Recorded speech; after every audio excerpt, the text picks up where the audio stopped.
jaoks algab kolledži ajalugu kusagil 80ndate lõpust. Kahjuks mul ei ole alles kõiki dokumente, mõned dokumendid on tegelikult ilmselt kusagil olemas.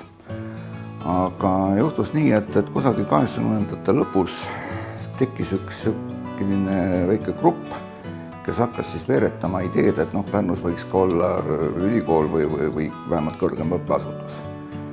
Ja ma lihtsalt sattusin sellesse gruppi ja hakkasime seda ideed siis järjest nagu veeretama. Ja selgelt dokumenteeritud eellugu sellel Pärnu kolledžil on siis majanduskool, mis alustas siis juba aastal 1991, kui Eesti oli just taasiseseisvunud. Minul ei tekkinud majanduskooliga otseselt töösuhe, et ma küll mingil määral mingites episoodides osalesin seal õppetöös. Aga töösuhe tekkis mul alles kolledžiga, aga ma olin ka tegelikult selle Pärnu kolledži asutamise juures, kuna ta asutati ikkagi majanduskooli baasil ja tolleaegne direktor Riina Müürsepp tuli siis põhimõtteliselt nagu klient tuli Pärnu Majanduskeskusse, et aitaks neid dokumente teha ja nii edasi ja tunnistan, et mina kirjutasin ka valmis selle 5-poolse lepingu teksti, mis praegu direktori kabinetis originaalis seinal repub. Ma tulin kolledžisse tööle 1997. aasta, ma ei mäleta, mis kuu, ta täpselt oli kusagil jaanuaris, üsna alguses.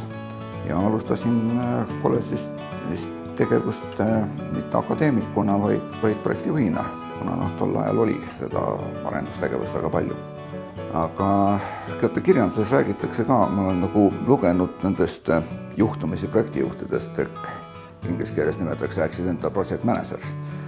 Ja samamoodi räägitakse ka juhtumisi õpetajatest, accidental teachers. Ja siis juhtus niimoodi, et hakkasin õpetama, kuna jällegi alguses olid ju põhilised õppejõud, kõik käisid Tartust, siis selgus, et keegi ei saa tulla ja siis tolleaegne õppedirektor Aime Mäekäest tuli juurde, ütles, et kuule, et sa oled ju selle asjaga tegelenud ja sa peaks ju oskama ja teadma seda asja. Ma ütlesin, okei, ma proovin siis ja et läkski, et siiamaani proovin. Kolledž on viimase paari aasta jooksul endale selgelt võtnud suuna teenustele ja ma arvan, et midagi paremat me tegelikult välja mõelda ei oleks suutnud või leida, õigemini välja mõelda. Sest teenused on see, mis ühendavad meid kõiki. Ettevõtlus tänapäeval ongi ta suuresti ju tegelikult teenustele suunatud. Ka projektid tehakse sageli konkreetse kliendi tellimusel, seda võib käsitleda kui teenust ja rohkem seda tehakse, nii et selline katus või müts on meil leitud. Üks naljakamaid lugusid oli ikkagi see, et kui meil oli selline, ma nimetaks teda korporatsiooni algeks, selline tudengipunt, kes nimetas ennast KGB, mitte kunagi see repressiivorgani nimetuse järgi, vaid see oli siis lühend keel kergelt pehme. Kui nemad, ütleme niimoodi, kui suurem osa neist lõpetas, siis mul lõpuaktusel kingiti elus siga. Ma arvan ka, et nad mõtlesid siiralt seda, et see ei ole mitte sümbol, et ma oleks nagu õppejõuna siga olnud, ilmselt mitte see.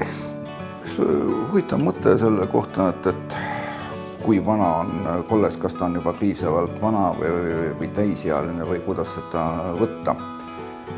Ma ei mäleta, kes kunagi ütles või isegi kirjutas seda, et üks selline värske kõrgkool või ülikool, et ta on täisealine siis, kui esimene oma kasvandik on professoriks saanud. Seda siiamaani veel ei ole juhtunud, aga ma igastahes loodan, et see mingis lähemas tulevikus juhtub.